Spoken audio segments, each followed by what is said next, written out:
பக்தி யுகம் நேயர்களுக்கு என் முதற்கண் வணக்கம். நான் உங்கள் மனிதன் பிரபாகரன். இன்னைக்கு சீஃப் கெஸ்டா யார் வந்திருக்காங்க பார்த்தீங்கன்னா, ஜேஎம்எஸ் சந்திரமொழி ஐயா வந்திருக்காங்க. ஃபர்ஸ்ட் ஆஃப் ஆல் அவர் வெல்கம் பண்ணிடலாம். வணக்கம் ஐயா. வணக்கம். இருக்கீங்க சூப்பருங்க. ஸோ கடந்த எபிசோட்ல பார்த்தீங்கன்னா, அதாவது கோச்சார் ரீதியாக இருக்கிற விஷயத்தை பற்றி பேசிட்டு இருக்கோம். ஸோ இந்த மாதிரி தினப்பலன், வாரப்பலன், 15 நாளைக்கு ஒரு தடவை பலன், ஸோ இந்த மாதிரி பலன்கள்லாம் வந்து ஒரு ஜாதக ரீதியா எவ்வளோ அஃபெக்ட் பண்ண போகுது அப்படிங்கிறத பற்றி பேசிட்டு இருக்கோம். ஸோ அந்த வரிசையில் இன்னைக்கு பார்க்கக்கூடிய லக்னம் மிதுன லக்னம். ஸோ மிதுன லக்னத்துக்கு வரக்கூடிய மாதங்கள், அதாவது கிட்டத்தட்ட ஒரு ஜூன் மாதத்துலேருந்து எடுத்துக்கலாம். ஏன்னா எல்லாமே மே மாதம் ஃபுல்லாகவே வந்து ஆல்டர் ஆகிறனால நம்ம ஜூன் மாதத்துலேருந்து அந்த கணக்கு எடுப்போம் ஐயா. அப்படி இருக்கும்போது இவங்களுக்கு என்ன மாதிரி பலன்கள் இருக்குங்க ஐயா? ஆமாம், கோச்சாரம் என்பது இன்னைக்கு போயிட்டு இருக்கிற பொசிஷன். இன்னைக்கு கிரகங்கள் பிரபஞ்சத்தில் இப்போ சுற்றிட்டு இருக்கு. அதை வந்து இன்னைக்கு பிறக்கிற குழந்தைக்கு அப்படியே அடைக்கிறோம். அது ஜனன ஜாதகமாக மாறிடுது. இந்த குழந்தை வயதாக வயதாக மறுபடியும் இந்த பிறந்த ஜாதகத்துக்கும் அப்போதைக்கு வளர வளர வரக்கூடிய கோச்சாரத்துக்கும் டேலி பண்ணுறது தான் கோச்சாரம். வேற ஒன்றும் இல்லை. பட் என்னன்னா, லக்னம் நிலையானது, ராசி நிலையானது அல்ல. திசைக்கு தகுந்த மாதிரி வயதாக ஆக ராசி மாறும். அதனால் லக்ன புள்ளி தான் நமக்கு ஜென்ம நட்சத்திரம் மாதிரி. அதைத்தான் நம்ம கடைப்பிடிக்கணும். அதுதான் குணாதிசயத்தை கொடுக்குது. இப்போ மிதுன லக்னம்னு எடுத்துக்கிட்டிங்கன்னா 3 புள்ளி. செவ்வாயினுடைய புள்ளி மிருகஸ்ரீஷம், ராகுனுடைய புள்ளி திருவாதிரை, புனர்பூசம் குருவனுடைய புள்ளி. இந்த 3 ஆதிக்கத்தில் தான் புதன்கிற ஏரியாவில் இருக்கிறாங்க. அப்போ இந்த புள்ளியை வச்சு நம்ம 12 பாவங்களுக்கும் இன்னைக்கு நடக்கிற கிரகங்கள் என்ன, 9 கிரகமும் நகர்ந்துக்கிட்டே இருக்குது. அப்போ இந்த லக்ன புள்ளியிலிருந்து அது எந்த இடத்துல இருக்குது, அது எந்த நட்சத்திரத்தில் இருக்குது, அந்த ரெண்டும் எந்த பாவத்தை நம்மளுக்கு உணர்த்துது, இவ்வளவுதான் கோச்சாரம். அந்த பாவங்கிற விஷயத்துல தான் நம்ம மக்கள் புரிஞ்சிக்காம கிரகங்கள் இருந்த இடத்தையே நினச்சிக்கிட்டு அந்த பலனையே தரும்னு சொல்கிறாங்க. இப்போ மிதுன லக்னத்துக்கு குரு வந்துட்டாருன்னு வைங்க. இப்போ லக்ன குரு ஒரே வார்த்தை தான், ஜென்ம குரு. அந்த ஜென்ம குருன்னு போட்டு அதை அப்படி பண்ணிடும் இப்படி பண்ணிடும். ஏன்னா வந்து அது கெடுதல் லக்னத்தில் இருக்கிறது. ஆனால் அப்படி கிடையாது. 12 பாவத்துக்கும் பார்க்கணும். 12 கேள்விகள் உண்டு. அப்போ எந்த கேள்விக்கு ஒரு கிரகம் என்ன பலனை கொடுக்குதுன்னு பார்க்கறது தான் நம்ம முறை. இந்த முறையில் வந்து புள்ளி விவரமாக பார்க்கலாம். இப்போ நீங்கள் செவ்வாய் புள்ளியில் பிறந்தீங்கன்னா ஒரு பலன், ராகு புள்ளியில் பிறந்தீங்கன்னா ஒரு பலன், குருவனுடைய புள்ளியில் பிறந்தீங்கன்னா ஒரு பலன். இப்போ மிதுன லக்னத்துக்கு ராகுனுடைய புள்ளியிலையும் குருவனுடைய புள்ளியிலையும் யாரெல்லாம் திருவாதிரை புனர்வாசத்தில் பிறந்திருக்காங்களோ, லக்னம் அமைஞ்சிருக்கோ, அவங்களுக்கு இன்னுமே லக்னத்துக்குள்ள வரல குரு. ராகு புள்ளியில ஒருத்தர் பறக்கிறாருன்னா ராகு நட்சத்திரத்துக்கு குரு வரும்போது தான் அவர் வந்து லக்னத்துக்குள்ள நுழைகிறார். இப்படியெல்லாம் டெப்தா பார்க்குற விஷயம் இருக்கு. இப்போ நாம் இதில் சொல்ல வேண்டிய விளக்கம் என்னன்னா, இப்போ சந்திரன் என்பது தினப்பலன். நம்ம லக்னத்துக்கு 2ல் சந்திரன் இருந்தால் அது வந்து பணத்தை இயக்குது. அப்போ அந்த 2ல் 3 நட்சத்திரம் இருக்குது. அதில் எந்த நட்சத்திரத்தில் இருக்காரு, அந்த நட்சத்திரம் நம்மளுக்கு யாரு, அந்த நட்சத்திர அதிபதி எங்கே தொடர்பு வச்சிருக்காரு, இத்தனையும் வச்சு தான் கோச்சார பலன். ஜாதக பலனே பார்க்குற முறையே இதுதான். அதையே வந்து நம்ம கோச்சாரத்தில் பார்க்கலாம். இப்போ 3ல் இருந்தால் தைரியம், 4ல் இருந்தால் வந்து நம்ம வந்து உழைப்பு உற்பத்தி, 5ல் இருந்தால் சந்தோஷம் மகிழ்ச்சி, 6ல் இருந்தால் வேலை நோய், 7ல் இருந்தால் இன்பம். இப்படியே போயிட்டு. இப்போ வார பலன் எடுக்கும்போது புதன் எடுத்துக்கணும். புதன் வந்து இப்போ நம்ம மிதுன லக்னத்துக்கு 10ல் இருக்கார்.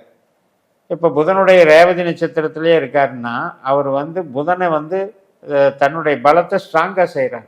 10ஆம் இடம் என்பது தொழில் ஸ்தானம், லக்னம் என்பது நம்மளுடைய சிந்தனை.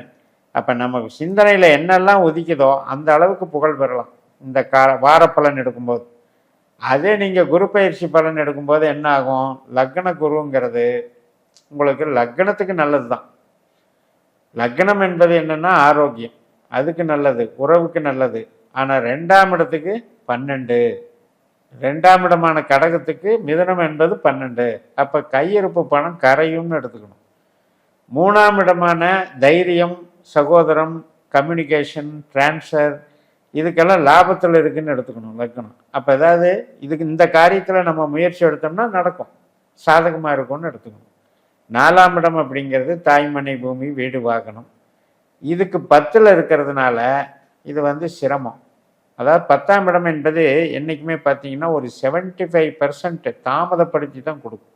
அதனால் கொஞ்சம் ஹார்டாக தான் இதையெல்லாம் டீல் பண்ண முடியும். இதே 5ஆம் இடத்துக்கு 1ஆம் இடம் வந்து சப்போர்ட்டு, குழந்தை, கலை, கல்வி, சந்தோஷம், மகிழ்ச்சி, இதுக்கெல்லாம் குரு வந்து நல்லது பண்ணுறாருன்னு அர்த்தம். அப்போ அந்த வருடம் முழுக்க அவருக்கு குரு திசை நடந்தா, குரு புத்தி நடந்தா அவங்க இதெல்லாம் அனுபவிப்பாங்க. ஆனால் லக்னம் பாருங்க, வேலைன்னு சொல்லக்கூடிய 6ஆம் இடத்துக்கு 8ஆம் இடமா வருது. அப்போ ஐடில் பண்ணி விட்டுரும். வேலை வந்து கிடைக்காதவங்களுக்கு தேடிக்கிட்டே இருப்பாங்க. சின்ன சின்ன வேலை கிடைச்சாலும் டிஸ்டர்ப் ஆயிடும். எந்த ஒரு பாவத்துக்கு நம்ம கிரகம் இருக்கிற இடம் கேள்விக்குரிய பாவத்துக்கு 8ஆம் பாவத்தை காட்டுதோ அந்த 8ஆம் பாவம் வந்து கெடுக்கும்னு அர்த்தம். அந்த காரியத்தை கெடுக்கும். இப்போ இதே கணவன் மனைவி உறவுக்கு சப்போர்ட் நல்லா இருக்கு. ஆயுள் சம்பந்தப்பட்ட கேள்விக்கு 8ஆம் பாவத்துக்கு இது 6ஆம் பாவத்தில் இருக்கிறதுனால அதுவும் சப்போர்ட்டிவாக இருக்குது. பூர்வீக சம்மந்தப்பட்ட கேள்விக்கும் மேல் படிப்பு சம்மந்தப்பட்ட கேள்விக்கும் வெளிநாடு தொடர்புக்கும் நல்லா இருக்குது. 10ஆம் இடத்துக்கு 4ஆம் இடமா வருது. மிதுனத்துக்கு 10ஆம் இடமான மீனராசிக்கு இது வந்து 4ஆம் இடம். அப்போ என்ன ஆகும்னா, சொந்த தொழில் பண்ணுறவங்களுக்கு பெரிய பூஸ்ட் இருக்காது, டக்குன்னு ஸ்டக்கப் பண்ண மாதிரி இருக்கும். இந்த 4ஆம் இடம், 7ஆம் இடம், 10ஆம் இடம், இந்த உபயம் அப்படிங்கிறதெல்லாம் வந்து தடுக்கிறதுன்னு அர்த்தம். நல்ல செயல்கள் வந்து வேகமாக செய்கிறத தடுக்கிறதுன்னு அர்த்தம். 11ஆம் இடத்துக்கு மன மகிழ்ச்சிக்கு சப்போர்ட்டாக இருக்குது. 12ஆம் இடமான மூலதனத்துக்கும் சப்போர்ட்டாக இருக்குது. அப்போ இப்போ 12 விதமான கேள்விகளுக்கு 12 விதமான பதில் கிடைச்சிருக்கு. ஆனால் நம்ம என்ன நினச்சிருக்கோம், ஜென்ம குருன்னு சொல்லி ஒரே அடியாக கெட்டதுன்னு சொல்லிடுறோம். அப்படி இல்லை ஜோதிடம். அதுபோக இப்போ நமக்கு திசை நடக்கிறது என்ன கிரகம்னு பார்க்கணும். நமக்கு நடக்கிற திசையோ புத்தி, அந்தரம், சூட்சுமம், இந்த 4ஐ வச்சு கோச்சாரத்தில் நீங்கள் டேலி பண்ணிக்கலாம். இப்போ மிதுன லக்னக்காரர்களுக்கு ஒரு சுக்கிர திசை நடக்குதுன்னு வச்சுக்கோங்க. இப்போ சுக்கிரன் 10ல் இருக்காரு, கரெக்டு தான். ஆனால் நம்ம ஜாதகத்தில் எங்கே இருக்காரு, அவர் என்ன பாவ தொடர்பில் இருக்காருன்னு பார்க்கணும். இப்போ உதாரணத்துக்கு நம்ம ஜாதகப்படி 2, 6, 10 தொடர்பில் சுக்கிரன் இருந்தாருன்னா நிச்சயமாக தொழிலுக்கு நல்லா இருக்கும், அது பிரச்சனை இல்லை. 8, 12 தொடர்பு இருந்தால் சுக்கிர திசை நடக்கும்போது கஷ்டம்தான் படுவாங்க. இதில் போய் கோச்சாரத்தில் எப்படி கெட்டது நல்லதாக மாறும் அப்படின்னா, நமக்கு யார் 2, 6, 10 நட்சத்திரமோ அந்த நட்சத்திரத்தில் சுக்கிரன் போகும்போது நல்லா இருக்கும். இப்போ மிதுன லக்னத்துக்கு 2ல் தான் சனியினுடைய பூச நட்சத்திரம் இருக்குது, 6ஆம் வீட்டில் அனுஷ நட்சத்திரம் இருக்குது, 10ஆம் வீட்டில் உத்திரட்டாதி நட்சத்திரம் இருக்குது. இது வந்து பணம் கொடுக்கறது, வேலை கொடுக்கறது, இது மாதிரி ஒரு பொட்டன்ஷியலை சனி வச்சிருக்காரு. அப்போ இப்போ இந்த சுக்கிர திசை நடக்குது அப்படின்னா, இந்த சுக்கிரன் எப்பெல்லாம் சனி நட்சத்திரத்தில் போகிறாரோ, ஏன்னா மாதக்கோள் தானே, உத்திரட்டாதியிலேருந்து ஒரு 6 மாதத்தில் இங்கே பூரத்துக்கு வருவார், பூரத்துலேருந்து இங்கே போவார். இப்படி எப்பெல்லாம் சனி நட்சத்திரத்தை டச் பண்ணுறாரோ அப்போல்லாம் நமக்கு பணத்தை கொடுத்துருவார். இப்படி ஒவ்வொரு கிரகம் சார்ந்தும் நமக்கு யார் என்ன தருவாங்க, என்ன தொழில் கிரகமாக, அந்த கிரகத்தில் எந்த கிரகம் போயிட்டுருக்கு அந்த நட்சத்திரத்தில் நிச்சயமா அந்த பலனை கொடுக்குங்கிறது தான் நம்ம முறை. கோச்சார ரீதியாக பார்க்குறோம். ஆனால் தசாபுத்திகள் வரும்போது அதோட கூடுதல் வேலை செய்ய போகுது இல்லைங்களா? ஆமாம், அதாவது திசை புத்தி அந்தரம் என்பது பருவத்துக்கேற்ற பதிலை சொல்லும். ஒரு பிறந்த குழந்தை வந்து நம்ம வந்து ஒரு திருமண பொருத்தம் பார்க்க முடியாது.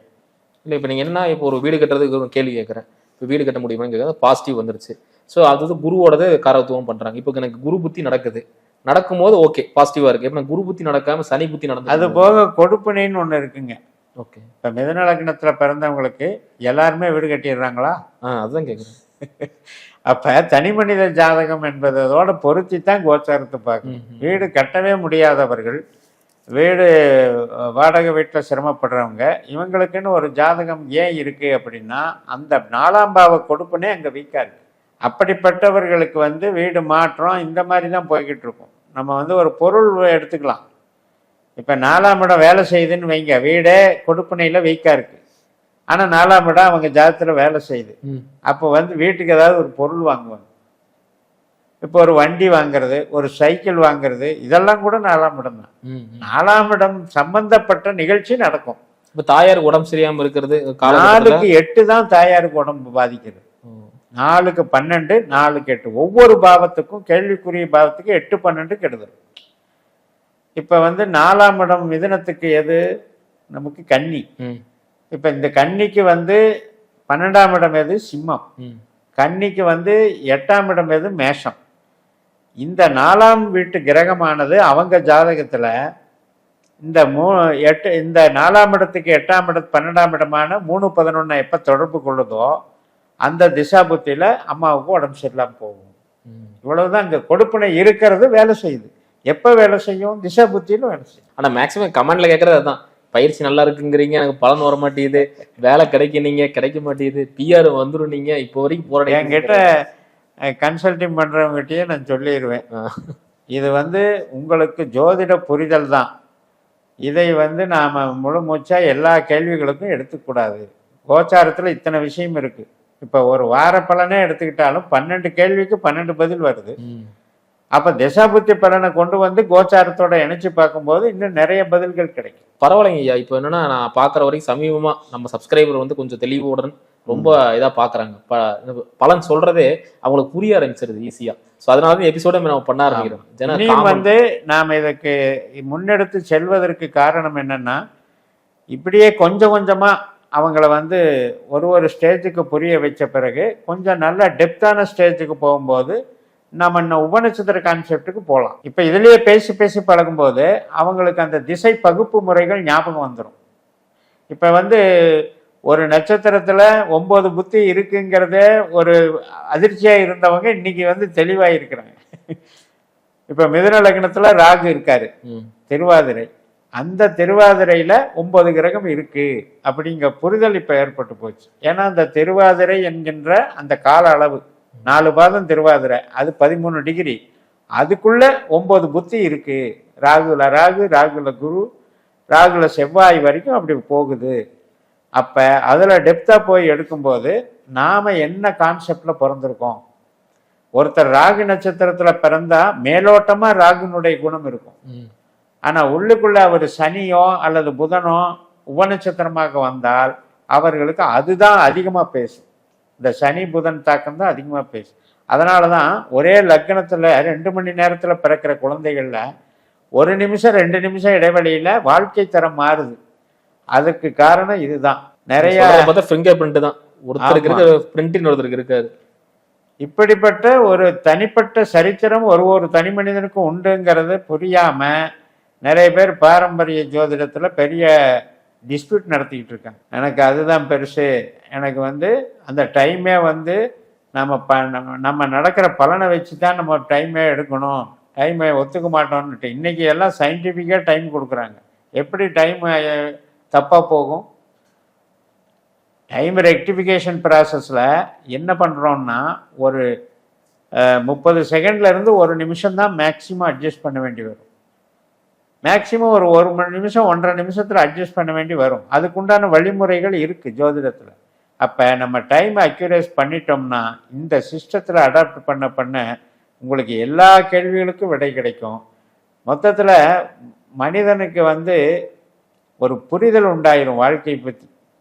இப்போ எனக்கு ஒரு 15 வயசில் நான் ஜோதிடம் பார்க்குறேன் அப்படின்னா எனக்கு 12 பாவ கொடுப்பினை என்ன, ஆயுள் எப்படி இருக்குது, ஆரோக்கியம் எப்படி இருக்குது, பொருளாதாரம் எப்படி இருக்குது, திருமண வாழ்க்கை எப்படி இருக்குது, புத்திர பாக்கியம் எப்படி இருக்குது, இவ்வளவுதான் விஷயம். இது அந்த 15 வயசில் பார்க்கும்போதே கொடுப்பினை பற்றி ஒரு அவுட்லைன் தெரிஞ்சிடும். ஓகே, நமக்கு ஒரு தீர்க்க ஆயுள் இருக்குது அல்லது மத்தியம ஆயுள் இருக்குது அப்படிங்கிறது. அதுக்கப்புறம் ஆரோக்கியம் இப்படி இருக்குது, இதெல்லாம் பிரச்சனை வரும். அப்போ அதையெல்லாம் ஒரு கான்சியஸ் மனசுக்குள்ளே போட்டுக்கலாம். அதே மாதிரி மனநிலையில் எனக்கு இப்படிப்பட்ட பெண் தான் வாய்க்கும், இப்படிப்பட்ட ஆண் தான் வாய்க்கும்னு அங்கே ஃபிக்ஸடாக இருக்குது கொடுப்பினை. அதை மீறி நம்ம ஒன்றும் பண்ண முடியாது. பட் வேற என்ன வழிமுறைகள் அப்படின்னா, நம்ம இந்த பொருத்தம் பார்க்கும்போது திசைகள் அதிகமாக தாக்கம் இல்லாமல் பார்க்கணும். இப்போ மிதுன லக்னக்காரங்களுக்கு சிம்ம லக்னமான 3ஆம் இடத்தையோ, துலா லக்னமான 5ஆம் இடத்தையோ, 9ஆம் இடத்தையோ, 11ஆம் இடத்தையோ லக்னமாக வச்சிருக்கிறவங்களை சேர்த்தோம்னா பஞ்சபூத தத்துவத்தில் நட்பு ஆயிரும். இது பேசிக்கு. அதுக்கப்புறம் பார்த்தீங்கன்னா திசையை பார்க்கணும். இவங்களுக்கு என்ன திசை நடக்குது, அவங்களுக்கு என்ன நடக்குது, அடுத்தடுத்து வர்ற திசைகள் என்ன. இந்த திசைகளில் ஒருத்தருக்கு ஒருத்தர் கருத்து வேறுபாடு எப்படி வரும் அப்படின்னா பாவ ரீதியாக வந்துடும். இப்போ ஒரு ஆணுக்கு 5ஆம் இடம், 7ஆம் இடம், 11ஆம் இடம், இது எல்லாமே ஒரே கிரகன் வைங்க. அவங்களுக்கு இந்த கொடுப்பினை என்ன சொல்ல வருது? நான் விரும்பின பெண்ணை அல்லது நான் கல்யாணம் பண்ண போகிற விரும்பி கல்யாணம் பண்ணி சந்தோஷமாக இருக்கிறேங்கிறத சொல்லுது. இப்போ இந்த நபர் போய் ஒரு பெண்ணை மணக்கும் போது அந்த பெண்ணுக்கு 7ஆம் பாவ கொடுப்பினை 6 12 வச்சிருந்தார், அல்லது இவருக்கு 5 7 11ன்ற கிரகம் குருவா இருக்குன்னு வைங்க, அதே அங்கே 5 7 11 சனியா இருக்குன்னு வைங்க, இவருக்கு சனி ஆகாத கிரகமா வைங்க, அவங்களுக்கு குரு ஆகாதமா கிரகமா இருந்ததுன்னா ஒட்டவே ஒட்டாது. இவருக்கு என்னதான் கொடுப்பினை இருந்தாலும் அந்த பொருத்தத்தை சேர்த்துன பிறகு ப்ராப்ளம் ஆயிடும். அப்போ அதுக்காகத்தான் நம்ம கொடுப்பினையும் பார்த்துக்கணும், திசாபுத்தியும் பார்த்துக்கணும், எப்போ நடக்குதுங்கிறதுக்கு. அதே நேரத்தில் மேட்சிங் பண்ணும்போது அண்டர்ஸ்டாண்டிங் பஞ்சபூத தத்துவத்தில் இருக்கான்னு பார்த்துக்கணும். ஸோ அந்த வகையில் நம்ம இதெல்லாமே கன்சிடர் பண்ணி வரும்பொழுது இந்த ஒரு 15 வயசுலேயே நம்ம ஜாதகம் பார்க்குறோம்னா அவுட்லைன் தெரிஞ்சிடும், என்ன ஃபீல்டுக்கு போகலாம், என்ன மாதிரி சம்பாத்தியம் நமக்கு லைஃப் லாங் கிடைக்கும், என்ன திசையில் பண வளர்ச்சி அதிகமாக இருக்கும், இல்லது ஏதாவது ஒரு பிரச்சனையில் நம்ம மாட்டிக்குவோமா, அதாவது ஒரு பிஸ்னஸ் ஆரம்பித்து லாஸ் ஆகிற யோகம் இருக்கான்னது முன்கூட்டியே தெரிஞ்சுக்கலாம். தெரிஞ்சிட்ட பிறகு நம்ம என்ன பண்ணணும், அந்த நேரத்தில் பொருளாதாரத்துக்கு முக்கியத்துவம் கொடுக்கக்கூடாது. ஆனால் மனிதர்களுக்கு ஆசை விடுவதில்லை. என்ன ஆகுது, அவங்க சம்பாதிக்கிறாங்க, லைஃப்பில் கம்பேரிசன் பண்ணுறாங்க, இவங்கள மாதிரி நம்ம இருக்கணும், அவன் நம்ம கூட படித்தவன் தான் இப்படி இருக்கான், ஆனால் நான் இப்படி இருக்கேன், அப்போ ஏதாவது ஒன்று சாதிக்கணும். சாதிக்கலாம், ஆனால் என்ன விதத்தில் சாதிக்கிறதுக்கு இயற்கை நமக்கு இடம் கொடுத்துருக்குன்னு தெரிஞ்சுக்கிட்டு சாதிக்க போகும். இப்போ நம்ம முதல்லையே நிறைய தடவை பேசியிருக்கோம், சினிமாவில் நடித்தவங்க படம் எடுத்தால் லாஸ் ஆகுதுன்ட்டு. அது மாதிரி ஒவ்வொரு விஷயத்துக்கு படித்தவங்க படித்த படிப்புக்கு இல்லாத வேலைக்கு போகிறாங்க. இதெல்லாம் ஏன் நடக்குது அப்படின்னா, இந்த பாவங்களை புரியாமல் நம்ம போய் என்ட்ராய்க்கிறோம். பாவங்களை புரிஞ்சு போய் இப்போ ஒற்றைப்படை பாவங்கள் வேலை செய்யுது, இந்த திசையில் வேலை செய்யுதுன்னா கன்சல்டிங் தான் நல்லது. நாம் போய் பணம் போட்டு பணம் பண்ணுறேன்னு போகவே கூடாது. ஸோ இதெல்லாம் புரிதல் உண்டாகிறதுக்கு நம்மளுடைய இது கரெக்டாக வழிகாட்டுன்னு நினைக்கிறேன். நான் துல்லியமாக அங்கே தான் இருக்குது. நான் நம்ம என்ன கேள்வி கேட்குறோமோ அந்த பாவத்திலேருந்து எடுத்து தான் பிரிக்க முடியும். அப்போ அந்த அளவுக்கு ஜோதிடர்களுக்கு வேலை இருக்குங்கிறது நம்ம மக்கள் உணரணும்ல. அது இல்லாமல் சும்மா கதை கேட்குற மாதிரியே நினச்சிக்கிட்டு இருந்தா அது இப்போ ஒரு சிலருக்கு நடந்ததுனால அவங்க நினச்சிக்கிறாங்க, ஆஹா இவர் சொன்னபடி நடந்துருச்சு. அது திசாபுத்தி நடத்தி வச்சிருக்கு, ஆனால் இங்கே கோச்சாரம் தான் நடத்தி வச்சதுன்னு இவங்க நம்புறாங்க. அதுதான் விஷயம். நிறைய பேர் கன்சல்டிங் கேட்க வரும்போது என்னன்னா போட்டுட்டு ஜாதகம் டைம்ல கொடுத்துட்டு சொல்லுங்க அப்படின்னு சொல்லுவாங்க.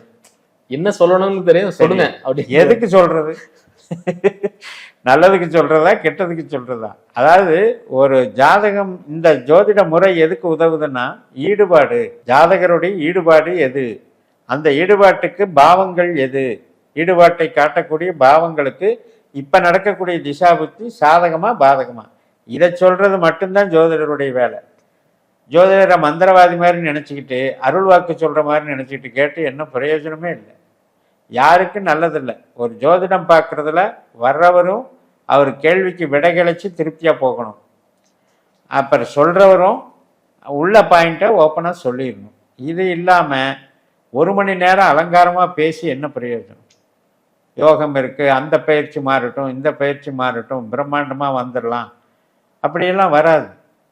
ஏனென்றால் இந்த 3 கான்செப்ட் தான். பாவம் ஒரு பட்டியல், கிரகம் ஒரு பட்டியல், கொடுப்பினை ஒரு பட்டியல், திசாபுத்தி கொடுப்பினை ஒரு பட்டியல்.